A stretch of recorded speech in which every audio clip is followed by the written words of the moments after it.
Good day everyone, I'm Tim Segura from Toyota Abad Santos and today gagawa tayo ng full in-depth review nitong 2024 Corolla Cross 1.8G Hybrid. So let's go! Itong nasa harapan nyo ngayon is yung ating 2024 Toyota Corolla Cross 1.8G Hybrid. Ito yung entry level natin sa Corolla Cross. And ang SRP nitong Corolla Cross G is 1,498,000 pesos. And available din pala to in 3 colors. Meron tayong Celestite Gray Metallic, Platinum White Pearl Mica, Metal Stream Metallic. And itong nasa harapan nyo ngayon is Attitude Black. Bali itong Attitude Black is phase out na siya sa mga newer models na kapag manufacture lang ng iilan, kaya itong black is limited na lang siya. So ayan siya. So wag na natin patagalin, i-check na natin yung interior and exterior niya. So sa akin naman yung susi niya, ito siya. And itong Corolla Cross natin is equipped na pala to ng Smart Entry. Kailangan lang ilagay mo lang yung key fob dito sa bulsa mo. Then hawakan mo lang yung likod ng door handle is mag-unlock na siya. So ayan, naka-auto folding din yung side mirrors natin. Then pasok tayo. So ito yung interior ng Corolla Cross. So bawal ko pa siyang i-start. So pipindutin ko na lang yung ignition niya 2 times. So, ayan. Then on natin yung headlight niya, fog lights, and yung hazard. Tapos, all 4 windows niya is electrically powered pero yung driver side lang yung automatic up and down.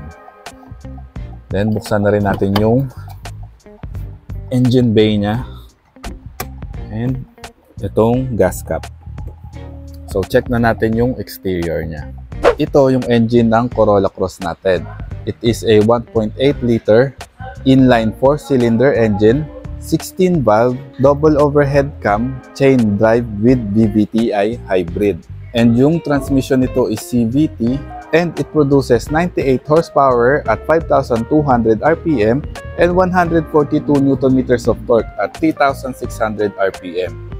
And yung combined output nila is 122 horsepower. So, ayan.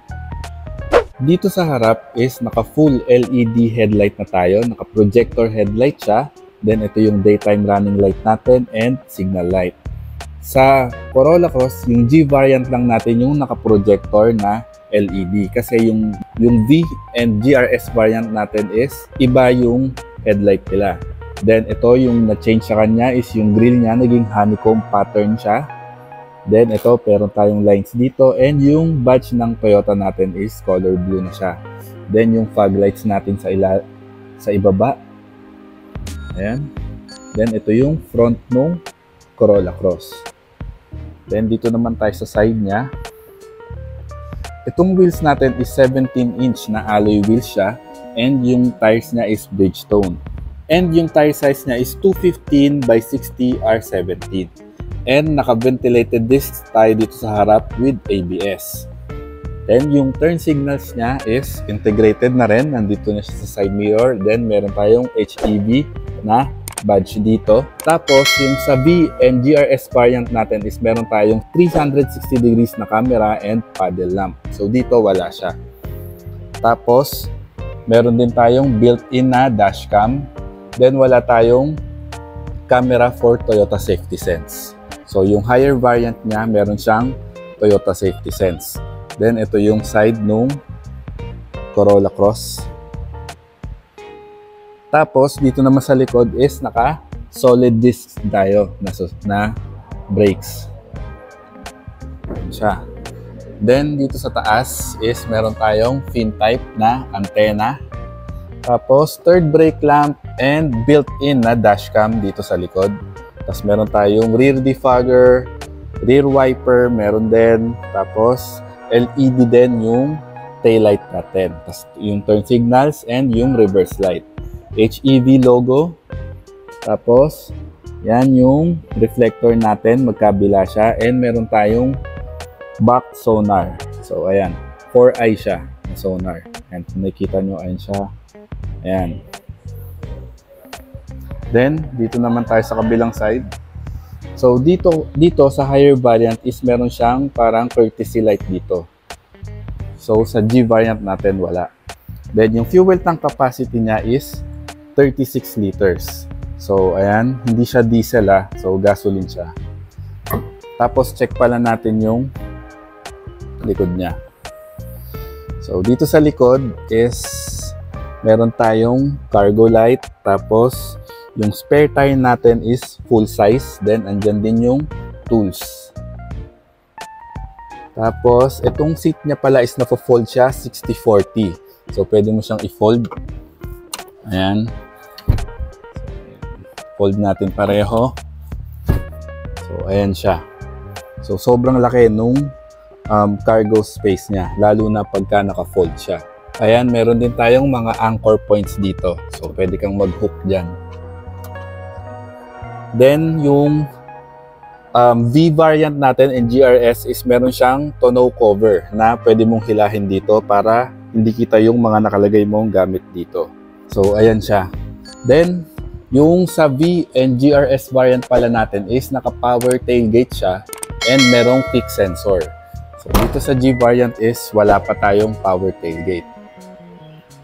Then pasok tayo dito. Angat natin yung upuan. Pagbukas mo ng pinto dito sa second row is meron tayong leather dito. Ito din, soft touch na leather siya and merong white stitching. Tapos ito yung pambukas mo ng doors, parang brushed aluminum siya.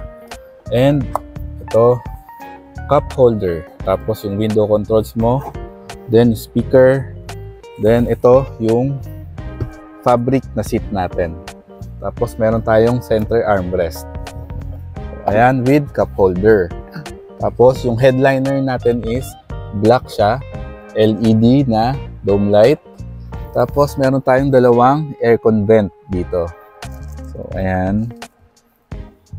Tapos wala tayong pocket sa seats. So ayan. Then punta naman tayo sa harap.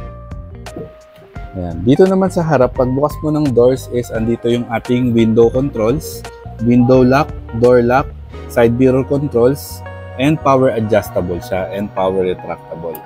So, ayan. Pinutin lang ulit natin. Ayan siya. Then, meron tayong brushed aluminum accents dito, bottle holder, tas pocket, and leather to. And leather din to with white stitching.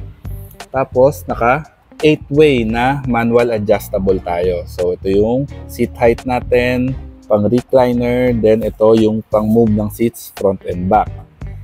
Then meron tayong headlight leveling dito. So manual siya. Ayan. Then pasok tayo sa loob. So test natin yung horn niya. And sara natin yung window. Yung headlight and pati yung hazard. So, ito yung interior ng Corolla Cross. So, simulan natin dito sa taas. Again, yung headliner natin is black. Then, yung LED na map light. Ayan. Then yung sun visor natin na merong mirror and light. So, ayan siya. Then, pati sa kabila, meron tayo. Tapos, yung night and day na rear view mirror. And built-in na dashcam. Then dito naman sa left side is meron tayong tweeter dito. Tapos yung aircon vent natin na merong silver accents. And ayan yung headlight leveling natin. Tapos ito naman yung electronic na power steering wheel niya. And leather din siya. Tapos dito sa left side is yung arrows para makontrol mo yung 4-inch na TFT display natin. So para dun yan. Then, ito naman yung volume up and down, voice command, tapos yung hands-free telephone, tapos yung back. Then, dito sa right side is meron tayong next track, previews, and mode para dun sa infotainment natin. Then, wala tayong dynamic na radar cruise control dito. Pero sa V and GRS variant natin, meron na tayong cruise control. Then, dito muna tayo sa combination ng digital and analog na instrument panel natin. So, dito sa left side is yung indicator mo kung naka-charge, eco, or power mode ka. Parang ito yung magiging RPM mo kasi since hybrid nga tayo, so ganito siya. Then, ito yung temperature mo ng engine. Ito yung sa parking brake mo, sa lights, ayan. Then, yung fuel gauge, speedometer mo, ito siya. Then, yung ibang warnings. So, kontrolin natin to by using these arrows. So, ito. Try natin. So, i-back ko siya. So, ayan yung pwede siya maging speedometer, outside temperature, ayan. Then, clock. Tapos, yung range mo. So, ayan yung range. Then, yung total mileage mo sa baba and yung gear. So, then, pag binaba mo naman, ayan yung average na fuel consumption mo. So, ayan siya. Then, andyan din yung range. Naka-liter per 100 km siya. So, mas mababa yung number dyan, ibig sabihin, mas matipid yung takbo mo. Scroll down pa natin. Then, ito naman yung real-time na fuel consumption mo. Then, parang ayan yung eco score. So, ulitin natin. Ayan, eco score. So, parang ayan yung real-time. Then, scroll natin sa right. Dito, makikita mo siya na kapag ka ang gumagana sa kanya is full eco mode. So, dyan mo siya makikita. Pagka ganyan, is ibig sabihin naka-off yung engine. Pero kapag kainon natin yan, makikita mo yung engine, i-charge na yung battery.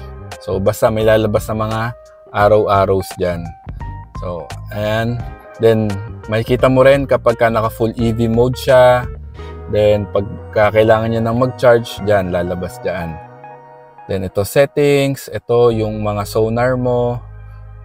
Then, ayan. Settings. Hold OK. Ayan, kung naka-units, naka-kilometer per liter. So, ayan, palitan natin. Language, EV mode. Tapos, ito. Ayan, yung hybrid system. Eco guide on. Fuel economy. Ayan. So, ayan. Pwede mong baguhin yung mga settings niyan. So, trip summary. Ayan, yung MID. Default settings. So, ayan. Ayan yung mga settings niya. Then, back. Tapos, ito, parang warnings lang yan. So, ayan. Balik tayo dito. So, ayan. Then, dito naman tayo sa 10-inch na infotainment niya. So, wireless Apple CarPlay and Android Auto na siya. So, ayan. Then, home natin. Tapos, ayan. Marami kang pwedeng gawin dito sa infotainment niya. Ito yung apps. So, Android Auto, Apple CarPlay, USB, Vehicle Info. Ayan, Pass Record, Trip Consumption. Ayan. Tapos, Energy Flow. Ayan, makikita mo siya. Pagka naka-battery mode siya, yung battery papunta sa motor. Then, yung motor papunta sa wheel. Then, yung engine naman is pagka magcha-charge na siya, papunta sa wheel and sa motor. So, ayan, pwede silang magsabay dalawa. Tapos, dyan mo rin siya makikita kung ano yung gumagana sa kanila. Then, ito, yung next service due, parang reminder lang yan. Remaining range. Ayan, back. And VR. Please say a command after beep tone. Ayan, parang voice command siya. Then, back na natin. Tapos, browser, picture, Miracast. iPad settings, ayan, marami pwedeng gawin dito. Then audio, display, Bluetooth, mayroon din siyang Wi-Fi. Then, ayan, back, so, Bluetooth, ayan. Then home. So, ayan, sobrang dami. So, hindi na natin iisa-isahin kung ano yung pwedeng gawin dyan. Then, dito naman sa baba is yung ating aircon vent. So, ayan, then dito yung hazard button natin. Tapos, yung air condition controls natin. So, ayan siya. Ito yung fan speed natin. So, ayan. Then, naka-dual zone tayo na temperature dito. So, ayan, pag naka-sync, pag pinindot mo to, kung gusto mo, mainit dito sa left side or sa right side lang mainit. Kung gusto mo sabay, pindutin mo lang yung sync. Then, ito yung off. Front defogger, rear defogger, ito yung eco. heat, cool, and tapos different zones. Ayan. Babago siya. Then recycler. Tapos ito sa likod to eh. Ayan, ito yung AC on, AC off. Then dito naman sa baba niya is yung wireless charger. So dito meron tayong wireless charger. Tapos pwede mo siyang i-on and off. Tapos ito naman yung drive modes natin. Ayan, pag pinindot mo siya, lalabas doon sa taas, eco, power, ayan, normal, again, power, eco, then normal. Then, ito naman yung traction control natin or yung vehicle stability natin. Tapos, EV mode. Kung gusto mo siyang naka-EV mode lang. Then, piano block yung paligid nung shift knob natin. Tapos, leather siya.